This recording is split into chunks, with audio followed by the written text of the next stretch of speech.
it was a paper. It was a paper. Excuse me. Titled the Hot Air. Baruch always had great titles. Hot Air: the psychology of CO2 induced climatic change. Now that was 40 years ago, and I don't quite know, Baruch, why you were so far ahead of everyone on that. What got you interested in climate change when no one else, maybe some climate scientists were saying, but no one was paying attention to that?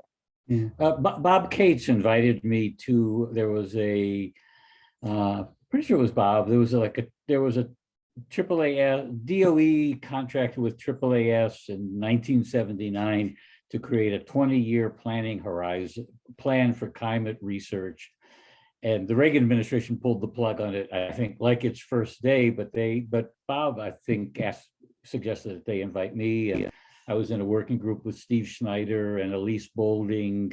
People probably know Steve, but Elise was a giant in her own area. Yeah, it was just somebody invited me. So just like you invited me to all the, and you started getting invitations to people who wondered what do we do with this crazy public? So, so very grateful for that. So well, and then you followed it up. There was a second publication, 1983, with Lita Furby, called "The Psychological Dimensions of Climate Change." So I guess it was to further put forth the message that psychology had something to offer here.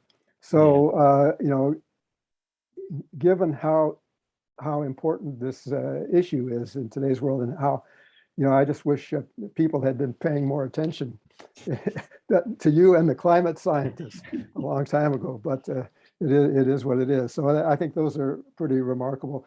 And one other point, when we started in 1977, we started on publication number 68, the first one for DR. After we became DR, and on the list is again a paper with Baruch and Ruth Beit-Marom on called Direct Measures of Availability and Frequency Judgment. So that was a sort of a standard JDM study, but that was our first publication from the on the list from DR. So a little bit of important history there. So the publication list itself is important because it grew out of what was called the judgment list that Sarah Lichtenstein started it was probably in the 70s or late 60s, when people used to write us for reprints for our papers. Everything was just done on paper and sent through the mail, and we'd send out we'd respond. We sent out over 100,000 paper copies of our papers in the 60s and 70s. I remember Jerry Hansen, who was overseeing that, and she said, "Well, you realize we've sent out 100,000 such things," and that was at our expense. We did that out of our grant money there, and the reason there were so many is because when we first started getting postcards asking for a reprint for a paper, we would mail it back to people. And then we said, well, by the way, we've got another paper or two just like, related to this. Would you be interested in that? And so people would write us again, and we'd mail things out again. And then we decided, well, maybe we ought to have kind of a list of things that are available, so that we could send, when we send a reprint back, we'll send them the whole list of all of our publications, and they could choose. And we started doing that, and that got longer and longer. And people were choosing a lot of these publications, and it was very expensive. So then we limited it to 5 publications for free, and then we had like a 50 cents charge for anything more than 5 on that. And then I think it was, I don't know, Sarah had the idea. Well, by then there was a whole community of people that were doing research and judgment decision making and writing us, or we were writing them. And so we decided that we would start a kind of a list. Today it would be called, I don't know, a listserv or something, where people could join on this, and they would get, all they had to do was send at least one thing a year, anything, could be a paper or just a commentary or whatever, to everyone else on the list. And they could stay on the list, and then they could receive things from all the other people who were sending things to everyone on the list. And then that sort of created a community of scholars in judgment and decision making who were connected via postal mail through this list. And I think then in the early 70s, people like Jim Chanteau and others, I think were appreciated the fact that there was this community, and that led to the formation of the Judgment and Decision Making Society, which then after that was formed, we no longer felt the need to have this J list because the communication was all done through the society. But all that sort of started with sending out reprints from decision research. More recently, we've had some specialty spin-offs. One is our Arithmetic of Compassion website, which Andrew Quist has really edited and moderated very effectively, and we've got quite a large number of people who look at that site and see the and kind of relate and send us blogs regarding current events that are related to our work on psychic numbing and related issues in helping other people. We have a new, I should say that also we started a web panel around I don't know, 2005 or 2006. Ellen Peters had that idea to, this was early on before we had Prolific and Mechanical Turk and those things. And we saw Ellen saw the value of running experiments on the web, and we created our own web panel, and her husband, Martin Tussler, helped with that. And then more recently, Marcus has been in charge of that, and that's been very valuable, although now we sort of switched over to other sites that have sprung up in that domain. But that was an important development. We have just in the last week, a kind of a revised, revamped decision research website with thanks to Andrew and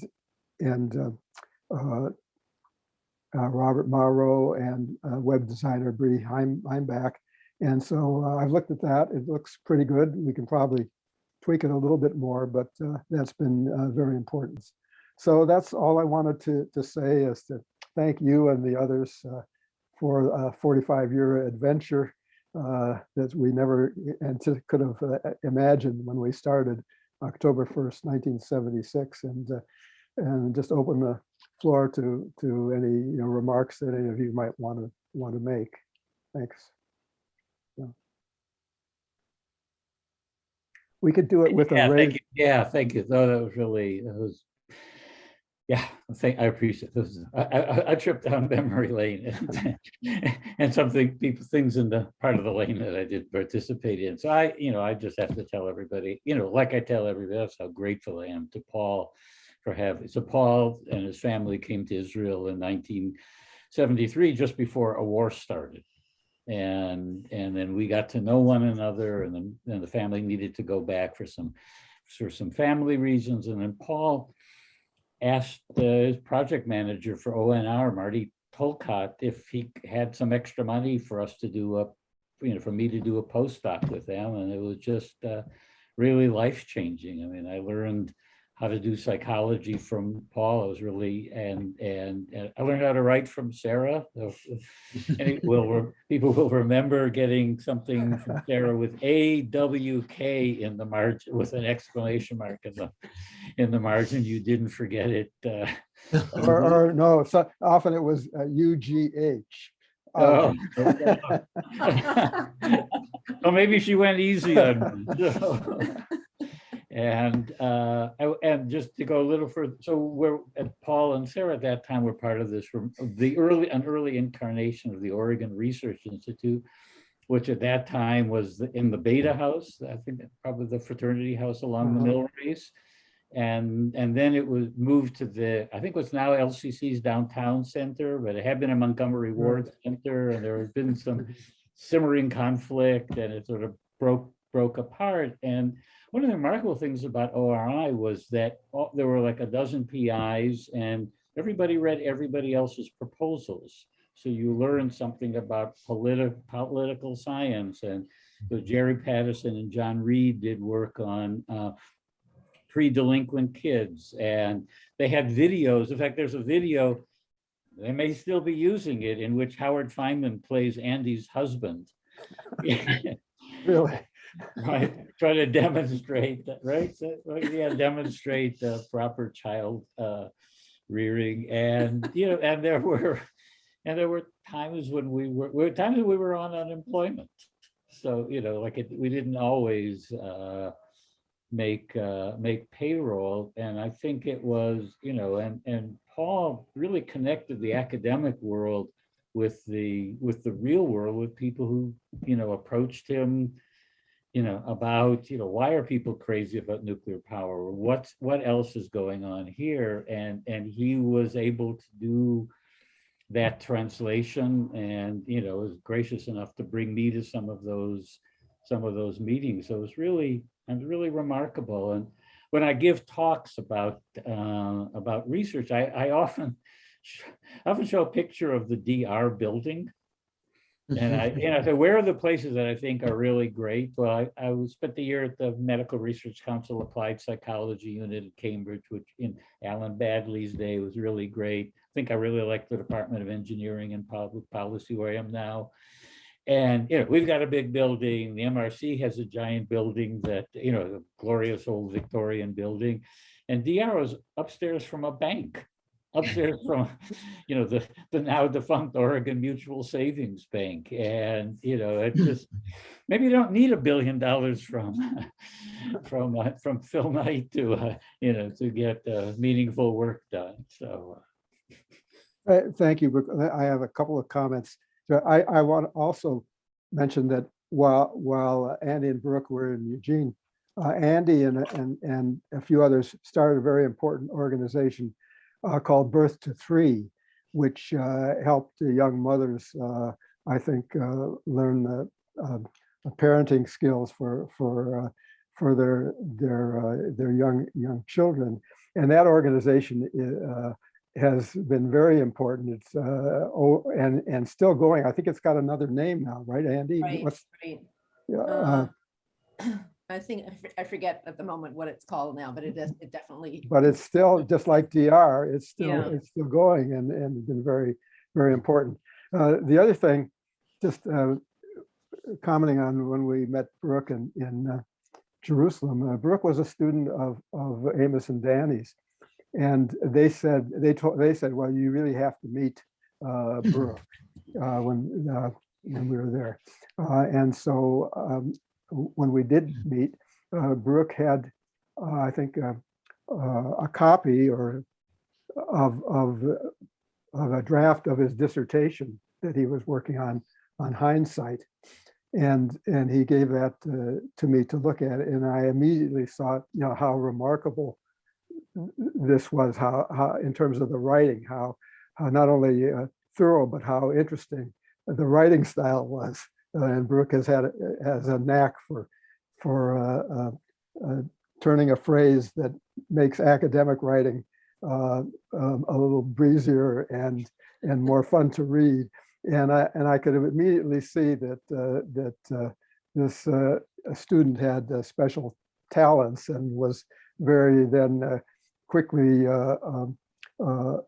encouraged to try to encourage Brooke to come to Eugene when he finished, and as he said, he did, and the rest is history. So again, early days. So I'll stop talking and let other people talk.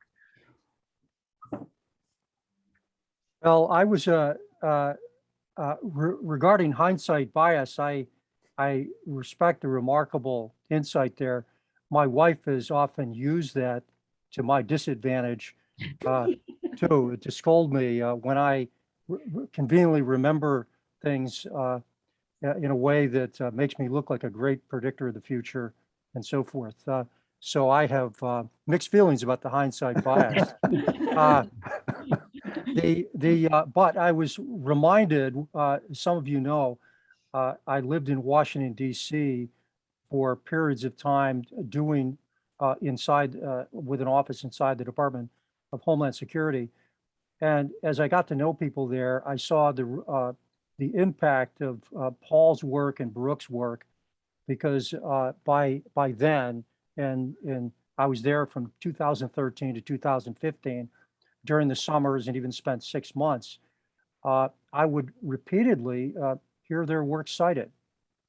And on one occasion where I had to persuade one of the economists, I made a special appointment to talk with this guy to get his support on some work we were doing. At one point in the conversation, he said to me, you know, you really need to familiarize yourself with Paul Slovic and Baruch Fischhoff's work. Apparently, I hadn't introduced myself properly, but I assured him that I would glance at that work. So it was the impact has gone way beyond academia. Now, I'm not saying that I think, Baruch, you've had your share of experience with DHS, and so I'm not here to say that they've implemented this or learned maybe the lessons they should have, but they're clearly aware of it. And so Paul and I made many presentations before DHS in various aspects of counterterrorism and deterrence and so forth. And as we've learned, it's very tough in a practical sense to implement a lot of the ideas that DR has championed. I think that was one of the big takeaways. It's not so easy to get policymakers to really profit from the insights and powerful research over the last 40 some years.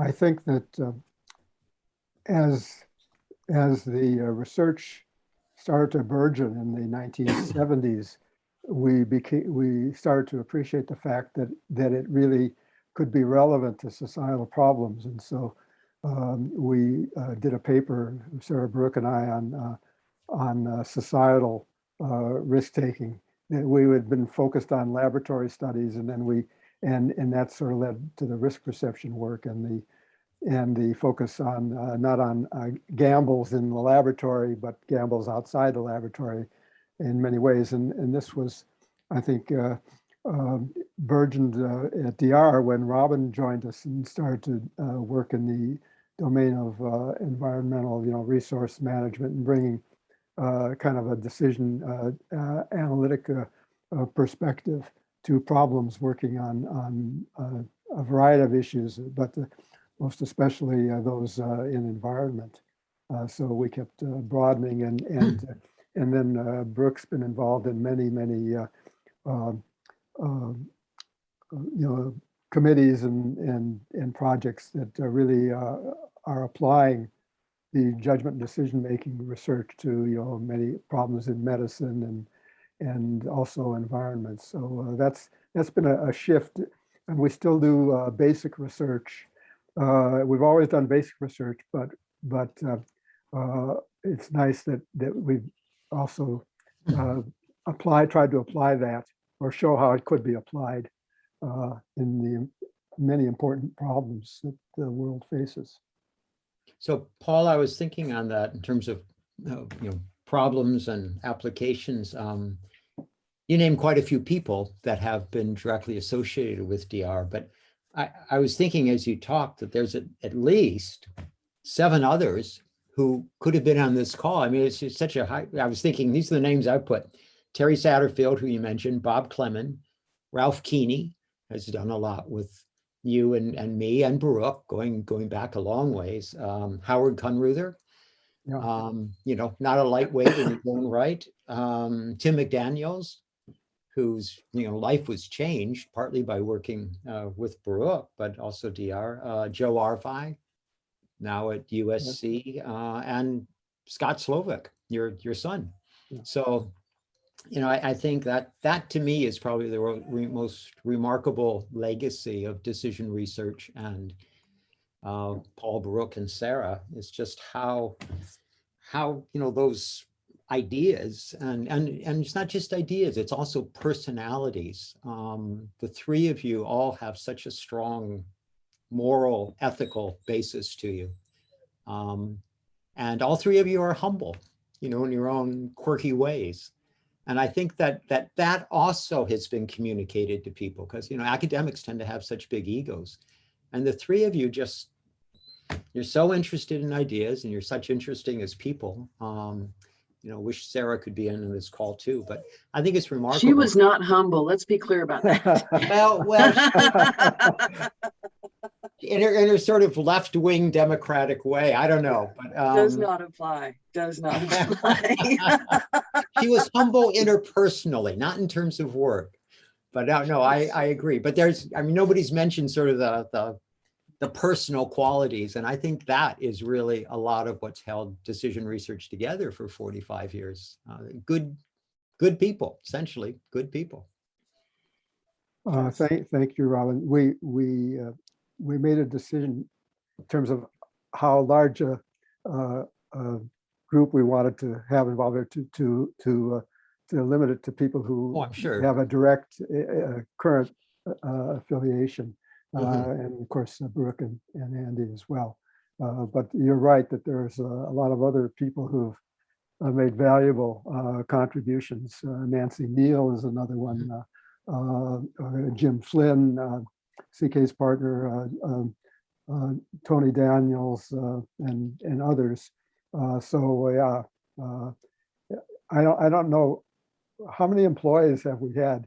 Do you have any idea, Leisha or Andrew? Have we had total? Yeah, Oh, I can't give you a number, but it's been many. yeah. Dozens. Well, it's for probably sure. it's probably at least between 1 and 200, I would think. Yeah, I would think. Just guessing. And I should just comment about Andrew, who's joined us in like 2015 or 16, Mhm.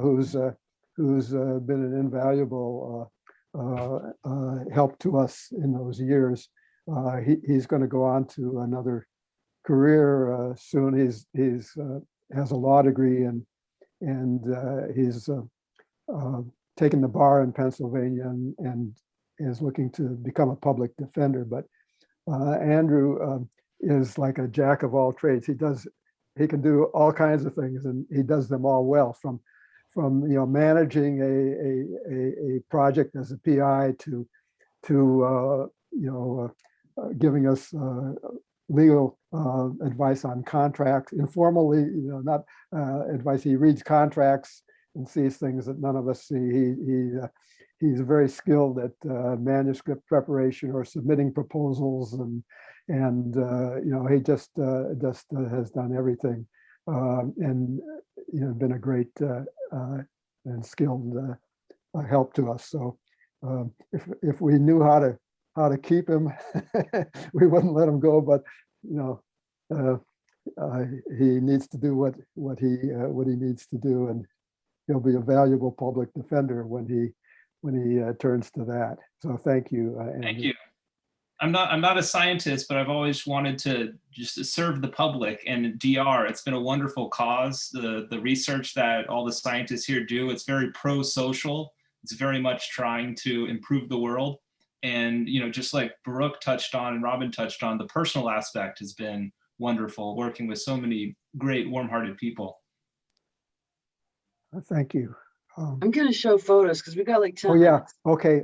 Yeah. Let's. Can I just say something? So Andrew, was Sure. your first scientific publication in PNAS then? That's pretty impressive. Yeah, maybe through the loophole of being Paul Slovak's research assistant. Okay. This is Marcus's family. That Yeah, first I picture lost was with Helmut Jungerman at the top of Spencer Yeah. Butte. Really? Hang on. Yeah, That's not yeah. who I thought it was. Wait, we gotta go back to that one. Yeah, Okay. wow, Yeah, oh, yeah, wow. Oh, yeah, yeah. I don't, this is a party. CK there. this is And Kari, David Mr. Featherstone in the far right, Bob Clemon and Kari Norgard. Yeah, CK. This is Compassion Week 2019, the last one where we came together in person. Um, Psychedelic. Compassion Week. okay. That's Enrico right there, and Stefan is there. Which we started in 2011, I think, and a few people who were doing work on donation behavior, helping behavior, got together, and we ran that until the pandemic. And every year we would take Wednesday off and go to the sand dunes, which was a lot of It's fun. inspiring to watch Paul climb to the top of that dune, to tell you what. Mm. Yeah. Oh, this is John. This is the John McGregors. McGregor and Oliver, is that Oliver John? I think. Yes, it is. Student of Lou Goldberg's. John McGregor. There's another party. Um, Steve Johnson is there, Alita Benton, Tony, and Cecilia, Sarah, Dawn again, and Mark. Mark Lehman, our programmer before CK, just the opposite Yeah. of CK. He never documented anything, and all of the work he did, if it's not already encoded in a paper somewhere, it's gone. Yeah. Yeah. There's Nancy. She was our original administrator, Yeah. Collins. Nancy Collins. And there's our son Ilya and Mhm. Oh yeah, and Walt Hansen, I think Johnson. Jerry Walt Hansen. Hansen, yeah, was Yeah. a firefighter. Yeah. Had a heart Mhm. problem. Yeah. No, there's Terry, and there's me and Maya. Oh, whoops. I don't know why I just jumped forward so quickly. Is that Jenny Winkler? Or is Uh, that Serena? I don't know. Maybe is I that don't Serena? know. I don't know No, who Serena that is. Mosley. Anyways, okay, that's great. Oh, very Colleagues. nice. Nice one. That's Doug McLean, visited him. Oh, Oh, wait a minute. Is that, yeah. I think it is, yeah. Jerry This is Hansen. Jerry's retirement party. oh, fantastic. Yeah, on the river there. Yeah. This is, there's Kay Phillips is in this one. She didn't get in a lot of photos. Uh-huh. And there's And Bob Olson, who Bob Olson. retired. He was a finance professor and moved to Eugene and worked with us and wrote some interesting papers in behavioral finance. He was a wonderful man and an animal lover. Yeah. There's Nancy. And Ellen is just off here. Nancy Nancy Neal.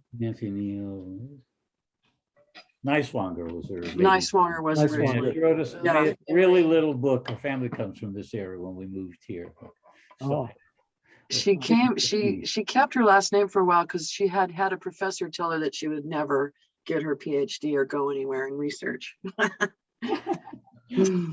Oh, this is Paul's office now. This is where I am now, in the studio at the backyard of our friend Bridget Flannery. It's a one room, slightly bigger than my other office, but it has to contain all Multitudes. the files, reduced number of files and things. It was difficult throwing away so much after 60 years of accumulating paper. But anyway, It has a nice little deck too. yeah. There's Paul using his first computer. That was the first email I'd ever sent. Look at Roz looking over. I think Roz was, yeah, she said, now you have to learn how to do this. The first word processor we had was had 11-inch floppy disks. It was from Xerox, like around 1979, right? I remember the Xerox Parrot. I wrangled that thing. Did you? Yep. So happy birthday to DR. This was from the 25-year party. Yeah. Right, yeah. I don't know why that's always been on the bulletin Yeah. board. There's Oh, an old that's a nice one. That's a nice one. Yeah, yeah. And so this is where Tara in. This is now a great Thai restaurant, Brooke and Andy. Yeah, really fine. restaurant. Toby and Teo Page on the right, and Sam and what's her name? Rachel. Rachel. So Rachel studies bats in the Panama Panama. Canal, and Sam does set design in Hollywood. Wow. Oh, that's wonderful. Few kids. The two I kids. love it. We got the update. There's Yeah. the building. Okay, now downstairs though is like a methadone clinic. So right at that entrance was where when I left the building with a guest we had one evening, the bank's alarm went off. They had set it in a way that it rang, and as we went out the front door and stood where Nancy and I are standing, the police showed up. And I had my big briefcase with me, and they were sure it was full of money I'd stolen from the bank. And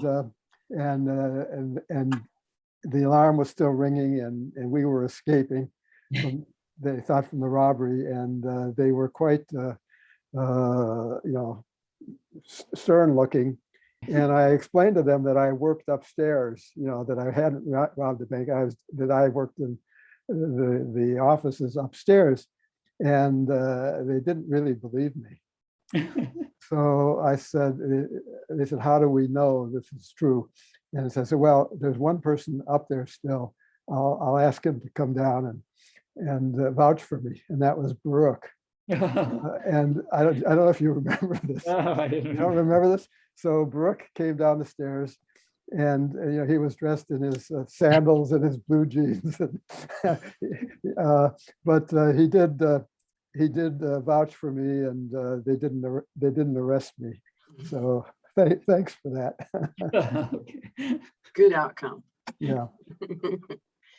Here's another party from There's I Mark. wave at the same party we've seen before. That must have been Nancy. Is that Peggy Hornbeck? Yeah. Yeah. Yeah. In the back, that's Alita Benton. Lita, yeah. Oh, okay. Yeah. Oh, that's our son Ilya. Noam. I thought it was Yes, Dylan. Yeah.